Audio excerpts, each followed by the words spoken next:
자, 우선 경희대가 시험 날짜에 대한 내용도 약간 이슈고 모집 단위에 대한 것도 좀 봐야 될 것 같고,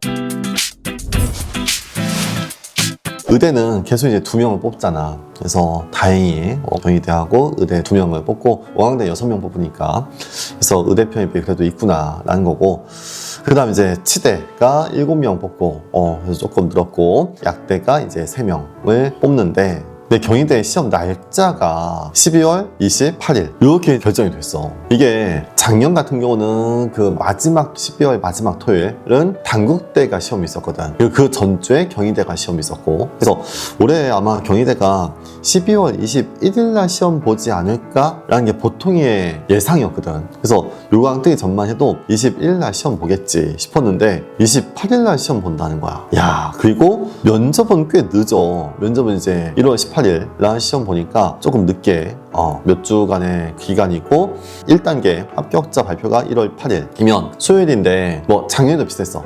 작년에도 1월 첫 주에 1단계 합격자 발표가 나왔었고, 1월 9일날 원광대, 충남대, 경성대 시험 있으니까 그 전날이거든. 그래서 그 전날, 이게 또 그 다음날 시험에 영향이 있을 수도 있으니까 뭐 확인 좀 나중에 해도 상관없는데, 1월 8일날 이제 그렇게 합격자 발표 나고, 또 1월 9일날 시험 보고, 1월 10일날 계명대 시험 보고, 1월 12일날 중앙대 시험 보고, 그러고 이제 그 다음 주 월요일부터는 이제 1단계 통과한 친구들은 면접 대비를 해야지. 면접 대비하고 자기소개서를 써야 돼. 그래서 1단계 제출하고, 그 다음 1월 18일날 면접 보는 걸로. 그래서 1단계 합격자 발표 나고, 그 이후에 이제 그 서류 내는 기간이 좀 짧아. 그래서 한 이틀 정도밖에 없으니까, 그래서 1단계 통과하고 바로 자기소개서에 대한 폼은 구성을 좀 하고 있어야 될 것 같아. 그것도 한번 생각을 해두고, 또 하나가 우선 28일 이 날짜가 아직 단국대가 발표는 안 했지만 단국대에서는 계속 28일 시험 볼 거라고 이야기를 하고 있거든. 그래서 우리가 따로 이제 연구소에서 단국대 이제 시험 날짜 알려달라고 요청을 해보니까 28일로 예정되어 있다. 그래서 경희대하고 날짜 겹친다고 해도 뭐 상관없다라는 느낌이었거든. 근데 진짜 상관없을 거야. 가끔 학생들이 일부러 날짜 겹치게 하려고 한다라는 생각을 하는데, 아니야. 일부러 날짜 다른 학교 날짜 보니까 이때 시험 보네? 우리도 같은 날짜 시험 봐야지? 일부러 그런 게 아니고 그냥 진짜 관심이 없는 거야.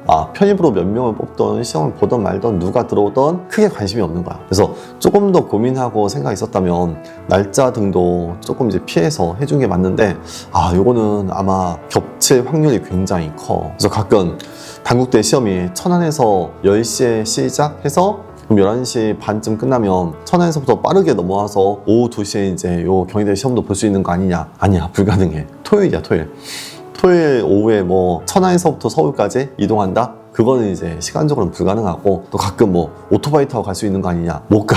그 한겨울에 너무 위험해. 그런 좀 이상한 생각하지 말고, 우선 겹치면 단국대하고 경희대는 선택을 해야 될 것 같아. 어디를 쓸지. 그래서 현장 수업 듣는 친구들한테는 내가 이제 이 친구들에 대한 공부 성향이나 공부의 성취도를 대충 아니까, 너는 이제 단국대 써야 된다, 너는 이제 경희대 쓰자 라는 이야기를 좀 하거든.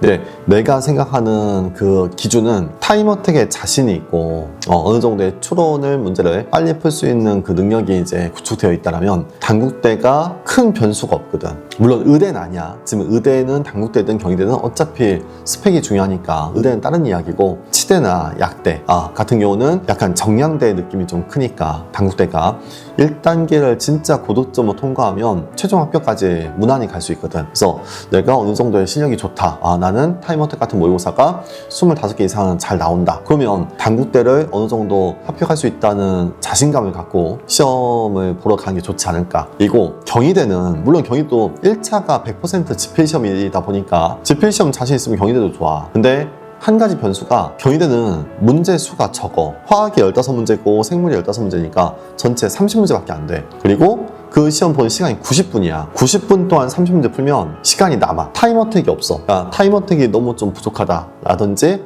문제수가 적다 보니까 이게 약간 이상한 변수가 생겨. 실력은 진짜 좋은데 한두 개 실수한 걸로 떨어지는 애들이 있더라고. 또 반대로 실력은 조금 애매했는데 운이 좋아서 합격한 친구들도 있고, 그래서 만약에 내 실력이 당국대 무난히 합격할 정도의 실력이 아니다, 타임어택 시험 봤는데 한 20개가 잘 안 나온다, 그러면 당국대보다는 차라리 경희대가 낫지 않을까, 그런 생각도 해. 물론 이제 경희대도 실력은 있어야지. 근데 어쨌든 운이 좀 더 작용될 수 있고 여러 가지 변수가 있을 거니까 그렇게 한번 생각을 해봐. 내가 변수 같은 걸 다 고려하고도 나는 충분한 실력이다, 나 원탑이다, 그러면 경희대도 괜찮아. 당연히 경희대 써야지. 근데 좀 애매하다. 그리고 오히려 이제 조금 기본적인 추론 문제가 더 자신 있다, 그러면 당국대가 더 나을 수 있을 것 같기도 하고. 그래서 학생들한테 이제 계속 어저께도 학생들이 와서 물어봐. 저는 어디 쓰는 게 좋을까요? 근데 현장 수업 듣는 친구들은 내가 좀 대충 아니까 안내를 해주는데, 인터넷 강의로 수업 공부하는 친구들은 한번 생각을 해봐야 될 것 같아. 둘 중에 어느 대학이 좀 더 유리할지. 그래서 작년 합격생들도 살짝 비교해보고,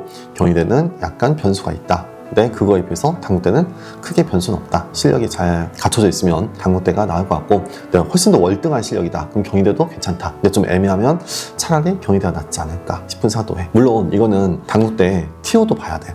그거까지 고려해서 한번 잘 선택해보자.